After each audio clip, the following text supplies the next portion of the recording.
मित्रांनो नमस्कार, मी गजानन मिरे। आजच्या ह्या व्हिडिओमध्ये मी राज्यातील मुलींना आता पूर्णतः 100% फ्री एज्युकेशन मिळणार आहे। आताच 8 तारखेला 8 जुलै 2024ला नवीन जी.आर. निघाला आहे। ज्या जी.आरमध्ये सांगण्यात आले आहे की मुलींना उच्च शिक्षण घेण्यासाठी 100% अनुदान मिळणार आहे। 100% आता यापर्यंत आजपर्यंत 50% अनुदान आतापर्यंत अंमलात होते। आता 100% अनुदान आलं आहे। उच्च व तंत्र शिक्षण विभाग, वैद्यकीय शिक्षण विभाग, औद्योगिक द्रव्य विभाग, कृषी व पशुसंवर्धन, दुग्ध व्यवसाय विकास व मत्स्य विभाग या विभागामध्ये आर्थिकदृष्ट्या दुर्बल घटक म्हणजे EWSसाठी व सामाजिक शैक्षणिकदृष्ट्या मागास प्रवर्ग या प्रवर्गातील वार्षिक कौटुंबिक उत्पन्न 8 लाखापेक्षा कमी असलेल्या पात्र विद्यार्थ्यांना शिक्षण शुल्क व परीक्षा शुल्काचा 50% लाभ देण्यात येतो आहे।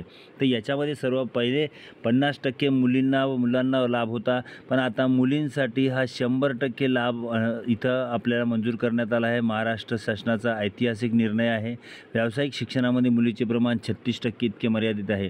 नवीन शैक्षणिक धोरणानुसार व्यावसायिक शिक्षणासाठी मुलीचे प्रमाण वाढवण्याच्या दृष्टीने व मुलींना समप्रमाणात शिक्षणाची व्यापक संधी प्राप्त व्हावी, तसेच महिला सक्षमीकरणाअंतर्गत आर्थिक पाठबळाअभावी व्यावसायिक अभ्यासक्रमाचे शिक्षण घेण्यापासून मुली वंचित राहू नयेत, ही बाब विचारात घेऊन राज्य मंत्रिमंडळात 5/7/2024 रोजी झालेल्या बैठकीत विचारविनिमयानंतर पुढील प्रमाणे निर्णय घेण्यात येत आहे। आता यात सर्वात महत्त्वाचा निर्णय म्हणजे राज्यातील शासकीय महाविद्यालय, शासकीय अनुदानित अशासकीय विद्यालय, अंशतः अनुदानित व कायम विना अनुदानित महाविद्यालय या सार्वजनिक विद्यापीठ असो किंवा शासकीय अभिमत विद्यापीठ असो, या सर्वांना आता 100% अनुदानामध्ये प्रवेश मिळणार आहे मुलींना।